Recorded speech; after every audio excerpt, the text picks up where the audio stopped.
प्यारे दोस्तों, प्रतिज्ञा परिवार के इस प्लेटफॉर्म पे आप सभी का पुनः अभिनंदन है। जैसे कि हम लोग बात कर रहे थे, प्रतिज्ञा परिवार के हम इस चैनल पे स्पेस टेक्नोलॉजी को क्लास के लेकर आए थे, तो हम आप लोग को स्पेस टेक्नोलॉजी के हिस्ट्री के बात किए थे और हिस्ट्री के कड़ी को हम लोग आगे बढ़ाएंगे।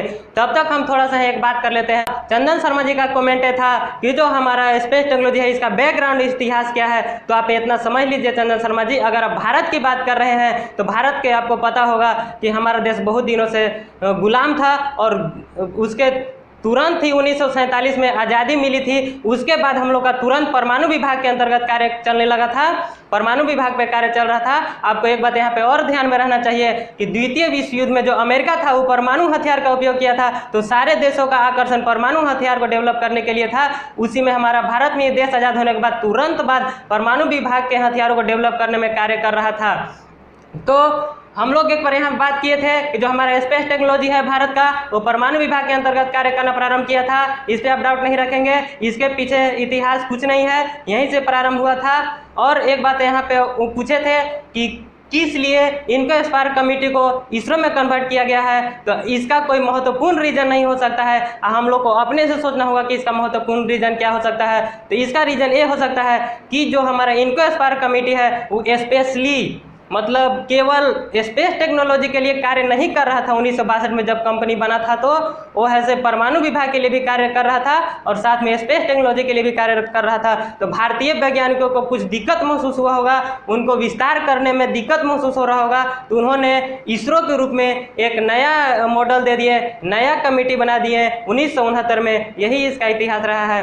एक और क्वेश्चन था कि इसरो, नासा, एलआरओ में क्या डिफरेंस है, तो यहाँ पे आप समझ लीजिए कि हम इसरो के तो सारी बात बताएंगे ही, लेकिन जो स्पेस सेंटर है अलग अलग देश के, उसमें क्या डिफरेंस हो सकता है, आपको डिफरेंस खुद से क्रिएट करना है। कोई भी एग्जाम में इसका डिफरेंस थोड़ा ही पूछेगा, इसका इतिहास पूछेगा। हम लोग का जिस टाइप से भारतीय स्पेस टेक्नोलॉजी का जो इतिहास है, उसी प्रकार नासा का भी कुछ ना कुछ इतिहास रहा होगा, अमेरिका का भी स्पेस टेक्नोलॉजी का कुछ ना कुछ इतिहास रहा होगा। तो इसमें आप लोग कोई डाउट नहीं रखेंगे।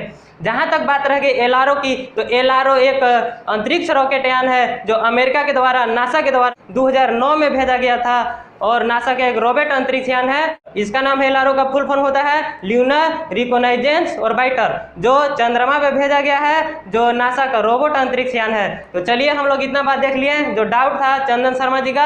अब हम लोग आगे यहाँ पे देखेंगे जो 1983 हम लोग इनसैट 1B का लॉन्च किए थे और उसके बाद हम लोग आगे बढ़ेंगे 1984 से। देखिए हम टाइम ज़्यादा होने के चलते यहाँ पे लिख दिए हैं ताकि हमको लिखना नहीं पड़ेगा और आप लोग को एक एक क्रम में समझाते चल रहे हैं। यहाँ पे देखिए हम लोग को सबसे पहले दिख रहा है 1984। तो 1984 की अगर हम बात करते हैं तो यही वर्ष है जिस टाइम हमारे भारत और सोवियत संघ के बीच मानव युक्त मिशन का शुरुआत हुआ था। और इसी में हमारे प्रथम भारतीय राकेश शर्मा जो रूसी यात्री के साथ रूस के ही स्पेस स्टेशन में सैल्यूट 7 में 8 दिन बिताए थे। स्पेस स्टेशन क्या होता है हम आप लोग के आगे बताएंगे। स्पेस स्टेशन होता है जो बहुत सारे देश स्पेस में अपना एक स्टेशन बना दिए हैं, जहाँ पे यात्री यहाँ से भेज जाते हैं, वहाँ पे वो ठहरते हैं, रुकते हैं। वो स्पेस स्टेशन का नाम है रूस का सैल्यूट 7। वहाँ पे 1984 में हमारे भारत के प्रथम व्यक्ति राकेश शर्मा जो रूस के 2 यात्रियों के साथ गए थे और वहाँ पे 8 दिन बिताए थे सैल्यूट 7 में। यहाँ तक क्लियर है, उम्मीद है आप लोग अच्छी तरह से समझ रहे होंगे। अब हम लोग आ जाते हैं 1988 में। 1988 का वो दिन याद रखना चाहिए जब हमारा भारत का उपग्रह एक लॉन्च किया गया था इंडियन रिमोट सेंसिंग से, जो ध्रुवीय कक्षा में प्रक्षेपित किया गया था और बैकानूर कॉस्मोड्रोन से प्रक्षेपित किया गया था, जो एक दूर संवेदन उपग्रह था। हम जैसे ही बात किए रिमोट सेंसिंग का, आप लोग के हम पिछली क्लास में बता दिए थे कि रिमोट सेंसिंग उपग्रह क्या होता है, तो आप लोग डायरेक्ट समझ, आपके माइंड में एक सीन आ गया होगा कि जो हमारा रिमोट सेंसिंग उपग्रह होगा वो पृथ्वी के ऊपर, पृथ्वी के बारे में इमेजेस लेने के लिए कार्य करेगा, जो रिमोट सेंसिंग उपग्रह होगा। तो हम लोग यहाँ पे 1988 में इंडियन रिमोट सेंसिंग 1A को लॉन्च किए थे। अब आप लोग सोच रहे होंगे कि हम लोग एक रिमोट सेंसिंग उपग्रह लॉन्च किए थे भास्कर प्रथम के नाम से भी, तो हमारा प्रायोगिक उपग्रह था। चलिए हम लोग आगे बढ़ते हैं 1994 में। 1980 का वो दिन फिर से दोहराइए जब हम पिछले इतिहास में बताए थे कि 1980 में हमारा जो सैटेलाइट लॉन्चिंग व्हीकल के रूप में भारत को एक सफलता मिला था, छोटा सफलता मिला था प्रक्षेपण यान के रूप में। वही दिन को हम लोग फिर से इतिहास को दोहराएंगे और उसी को मॉडिफाई करके हम लोग एक PSLV का निर्माण कर लेते हैं, पोलर सैटेलाइट लॉन्चिंग व्हीकल। काफ़ी महत्वपूर्ण है भारतीय स्पेस टेक्नोलॉजी के लिए।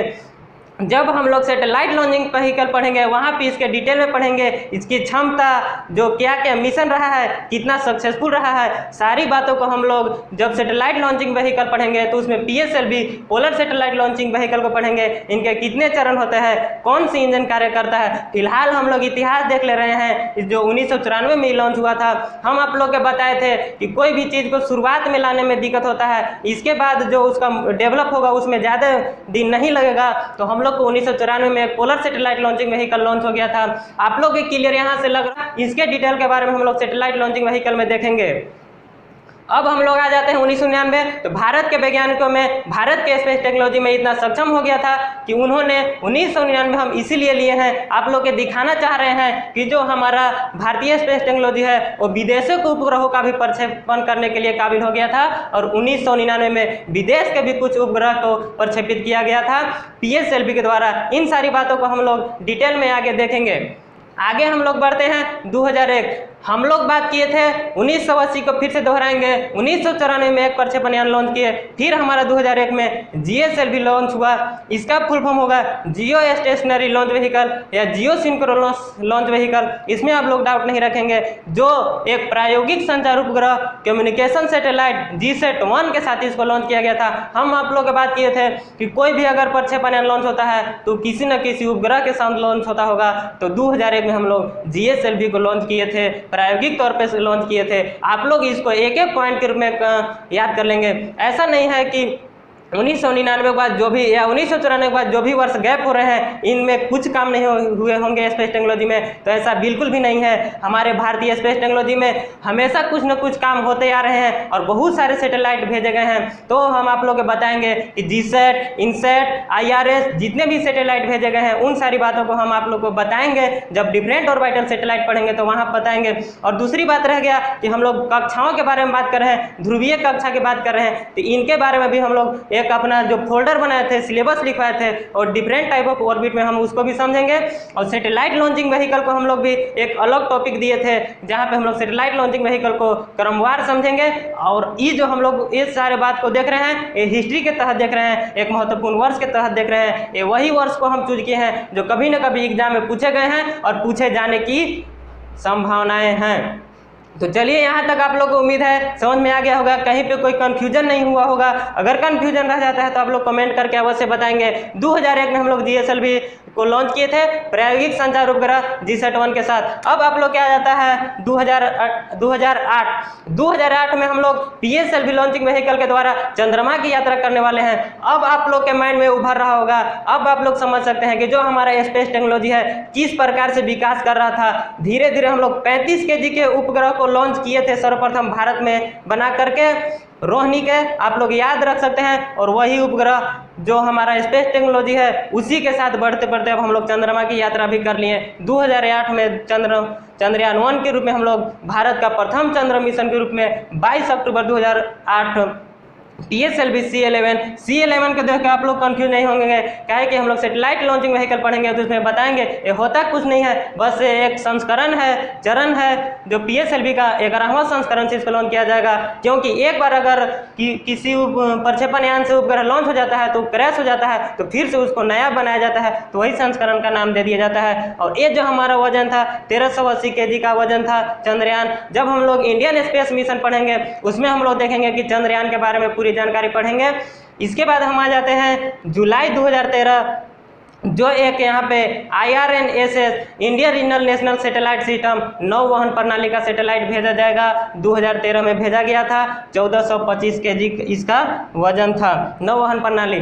अब आप लोग सोच सकते हैं कि यहाँ के पहले हम कोई भी ऐसा वर्ष नहीं बताए थे जिसमें हमारा GPS यानी कि नौवहन प्रणाली के बारे में जिक्र हो। तो 2013 से पहले जो भी नौवहन प्रणाली हमारे देश में कार्य कर रहा होगा उस संभवतः यहाँ एकदम बोल सकते हैं कि वो किसी न किसी दूसरे देश का नौवहन प्रणाली का हम लोग उपयोग कर रहे होंगे, जो कि हमारा 2013 में क्योंकि भेजा गया इंडियन रीजनल नेशनल सैटेलाइट। ये कितने श्रेणी के उपग्रह होते हैं, कौन कौन से उपग्रह भेजे गए हैं, ये सारे हम लोग नेविगेशन सिस्टम भी एक सिलेबस लिखवाए थे उसमें देखेंगे। हम लोग इतिहास के रूप में अभी इतना देख ले रहे हैं कि जो महत्वपूर्ण वर्ष है वो कौन कौन से वर्ष हैं जो हम लोग को एग्जाम में पूछे जाने की संभावना है या पूछे गए हैं, या कौन कौन सी उपलब्धि जो भारत के लिए काफ़ी महत्वपूर्ण रहा है। इन्हीं बातों को हम लोग सिर्फ इतिहास में देख रहे हैं।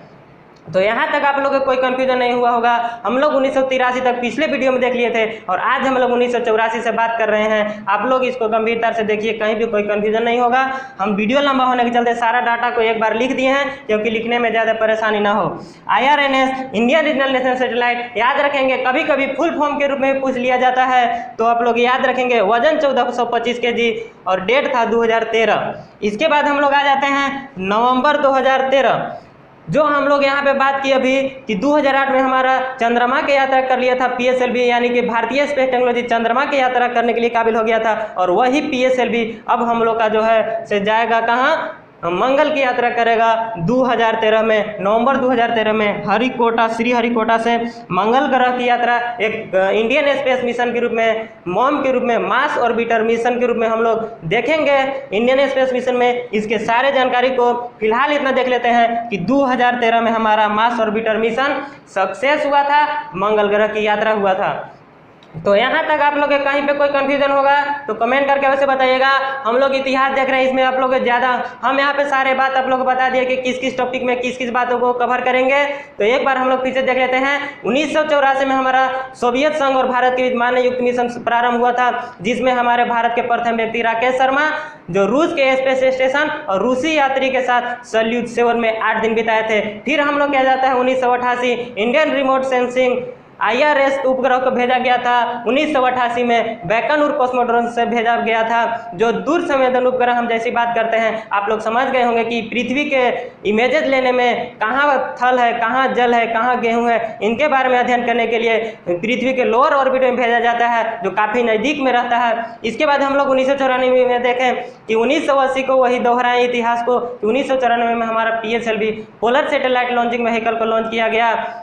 इसके बारे में हम लोग सैटेलाइट लॉन्चिंग व्हीकल में गंभीरता से देखेंगे। इसके बाद हम लोग देखें 1999 में कि भारतीय स्पेस टेक्नोलॉजी इतना काबिल हो गया था कि अब हमारा विदेशी उपग्रह को भी लॉन्च करने के लिए काबिल हो गया था और विदेश का उपग्रह को भी हम लोग लॉन्च किए थे 1999 में। 2001 में हम लोग GSLV को लॉन्च किए, जियो सिंक्रोनस लॉन्चिंग व्हीकल या जियो स्टेशनरी लॉन्चिंग व्हीकल। इसको प्रायोगिक संचार उपग्रह GSAT-1 के साथ लॉन्च किए। GSAT उपग्रह क्या होता है, इसके बारे में हम लोग डिफरेंट ऑर्बिटल सैटेलाइट जब पढ़ेंगे वहाँ पे बात करेंगे। फिर हम लोग 2008 में चंद्रमा की यात्रा किए थे। भारत का प्रथम चंद्र मिशन चंद्रयान-1 के नाम से जाना जाएगा। 1380 kg का यह मिशन था। PSLV C11 के साथ इसको लॉन्च किया गया था 22 अक्टूबर 2008 के। तो इसको हम लोग देख लिए भारत का प्रथम चंद्र मिशन। फिर हम लोग आगे देखें कि 2013 में नौवहन प्रणाली का सैटेलाइट हम लोग भेजे, जो 1425 kg के था, Indian regional national satellite system. ये क्या होता है हम लोग डिफरेंट ऑर्बिटल सैटेलाइट में इसको पढ़ेंगे, या नौवहन प्रणाली नेविगेशन सिस्टम जब पढ़ेंगे तो वहाँ पे देखेंगे कि किस प्रकार से हमारा कार्य करता है और कितने उपग्रह अभी तक नौवहन प्रणाली के लिए भेजे गए हैं। फिर हम लोग देख लिए यहाँ पर कि चंद्रमा के बाद हम लोग मंगल की भी यात्रा कर लिए थे नवंबर 2013 में मार्स ऑर्बिटर मिशन के रूप में। इसका वजन था हम लोग का, जो यहाँ पे वजन हम नहीं डिस्कस कर रहे हैं, ज़्यादा वजन डिस्कस कर देंगे आप लोग कंफ्यूज हो जाइएगा, क्योंकि वजन अभी तक एग्जाम में नहीं पूछा गया है और पूछे जाने की संभावनाएं भी नहीं है। इतिहास के रूप में इतना ही से आप लोग क्वेश्चन पूछे जाने की संभावनाएं है। मार्स ऑर्बिटर मिशन 5 नवंबर 2013 को ही भेजा गया था। इतना हम लोग देख लिए, यहाँ पे कोई कंफ्यूजन नहीं होंगे, सारी बातों को हम लोग देखेंगे। अब क्रमवार जो भी आगे चलेंगे 2013 से 2020 के बात करेंगे हिस्ट्री में, इसके बाद हम लोग हिस्ट्री खत्म करेंगे। अब यहाँ पे आप लोग देख रहे होंगे 2017 15 फरवरी 2017 एकल रॉकेट उपयोग के साथ भारत स्पेस टेक्नोलॉजी के इसरो जो संस्थान है वहाँ से 104 उपग्रहों को एक रॉकेट के साथ अंतरिक्ष में भेजा गया था। और ये जो अभी तक का सबसे विश्व का रिकॉर्ड बन गया था, इतने सारे उपग्रहों को एक साथ भेजने के लिए या सर्वाधिक उपग्रह को एक साथ भेजने का विश्व रिकॉर्ड बना था। 15 फरवरी 2017 को ये लॉन्च किया गया था। अब हम आप लोग बताएंगे कि क्या 104 उपग्रह एक साथ भेजे गए तो सारे उपग्रह एक ही कक्षा में होंगे? नहीं। जब हम लोग डिफरेंट ऑर्बिटल सैटेलाइट पढ़ेंगे या डिफरेंट टाइप ऑफ ऑर्बिट पढ़ेंगे तो वहाँ पे बात करेंगे कि किस प्रकार से एक कक्षा से दूसरे कक्षा में उपग्रह को ले जाया जाता है, किस प्रकार से सैटेलाइट को ट्रांसफर किया जाता है, उसके बारे में समझेंगे। फिलहाल हम लोग अभी यहाँ पे देख सकते हैं कि 2017 में 15 फरवरी 2017 में जो हमारा एकल रॉकेट से 104 उपग्रह को लॉन्च किया गया, और इसमें जो पहले का विश्व रिकॉर्ड था ये नासा का और रूस का था। नासा के द्वारा 29 उपग्रह को भेजा गया था और रूस के द्वारा 37 उपग्रह को भेजा गया था। इसके बाद जो विश्व रिकॉर्ड था रूस का ही था, 37 उपग्रह के साथ था। और हम लोग जो 104 उपग्रह को एक साथ लॉन्च कर दिए थे यहाँ पे 15 फरवरी 2017 को। अब आप लोग देख सकते हैं कि किस प्रकार से हमारा भारतीय स्पेस टेक्नोलॉजी का विकास हुआ और कितना आगे निकल चुका था। अब हम लोग यहाँ पे देखेंगे 2018 में GSAT-90 GSLV Mark 3 GSLV Mark 3 हम लोग डिफरेंट सैटेलाइट लॉन्चिंग व्हीकल में देखेंगे कि GSLV Mark 3 क्या होता है और GSAT-90 क्या होता है। फिलहाल हम लोग इतना देख लेंगे 2018 में हम लोग को GSAT-90 को लॉन्च किया गया था, जो भारत के द्वारा लॉन्च किया गया ये सबसे भारी उपग्रह था। यहाँ पे ध्यान देंगे, भारत के द्वारा लॉन्च किया गया सबसे भारी उपग्रह था। अब हम लोग यहाँ पे आ जाते हैं GSAT-11 जो भारत के द्वारा बनाया हुआ उपग्रह लॉन्च किया गया था, सबसे भारी उपग्रह इसको बोलेंगे और फ्रेंच गुयाना से था। याद रखेंगे, इसमें कंफ्यूजन नहीं करेंगे। GSAT-11 और GSAT-90 GSAT-90 को इसलिए हम लोग सबसे भारी बोल रहे हैं क्योंकि भारत के द्वारा लॉन्च किया गया था। GSAT-11 को इसलिए भारी उपग्रह बोल रहे हैं, सबसे भारी उपग्रह था लेकिन इसको हम लोग विदेश से लॉन्च किए थे, फ्रेंच गुयाना से लॉन्च किए थे। अब हम लोग फिर से एक बार चंद्रमा की यात्रा करने वाले हैं 2019 में चंद्रयान 2 मिशन के तहत। जब हम आप लोग को इंडियन स्पेस मिशन बताएंगे तो वहाँ पे हम लोग सारे मिशन जितने भी चर्चा किए हैं, चंद्रयान 1, मंगलयान, चंद्रयान 2, सारी बातों को हम लोग वहाँ पे गंभीरता से देखेंगे और डिटेल में देखेंगे। GSLV Mark 3 से इसको भी लॉन्च किए थे। अब हम लोग का लास्ट आ जाता है 17 जनवरी 2020 GSAT-30 फ्रेंच गुयाना से प्रक्षेपित किया गया था 17 जनवरी 2020 को। GSAT सैटेलाइट क्या होता है हम बार बार बोल रहे हैं कि डिफरेंट ऑर्बिटल सैटेलाइट जब पढ़ेंगे तो उसमें बताएंगे। अब आप लोग यहाँ पे देख सकते हैं कि भारतीय स्पेस टेक्नोलॉजी का 2020 तक का इतिहास कैसे हुआ, क्या हुआ, आपके माइंड में सारा चीज़ डेवलप हो गया होगा। यहाँ पे आप लोग हम एक बात बता दें कि बीच में जितने भी वर्ष गैप हम किए थे उन सारे गैपों को अगर मिला के देखा जाए तो इसरो के द्वारा 109 स्पेस क्राफ्ट मिशन हुआ है और 77 लॉन्चिंग मिशन हुआ है और 319 यहाँ पे देख सकते हैं 319 जो 33 देशों के द्वारा 319 विदेशी उपग्रहों को लॉन्च किया गया है और 109 स्पेस क्राफ्ट मिशन है और 77 लॉन्चिंग मिशन है। इतने मिशन इसरो के द्वारा किया गया है और 33 देश वाला आप देख सकते हैं कितना महत्वपूर्ण है भारतीय स्पेस टेक्नोलॉजी। ये जो डाटा है इसरो के ऑफिशियल वेबसाइट से लिया गया है, हम इसरो के ऑफिशियल वेबसाइट का डाटा दिखा रहे हैं। आप लोग बुक के चक्कर में नहीं रहेंगे। 109 space craft mission, 77 launch mission और 319 जो है हम लोग का मैंने विदेश के उपग्रह को हम लोग लॉन्च किए हैं, वो है 33 देशों के द्वारा। आप लोग के अगर वीडियो अच्छा लगता है, आपके माइंड में इससे कुछ फायदा हो रहा है, आपके लिए लाभदायक सिद्ध हो रहा है तो प्लीज़ हमारे वीडियो पे लाइक, कमेंट और शेयर करेंगे। धन्यवाद। आज के लिए बस इतना ही।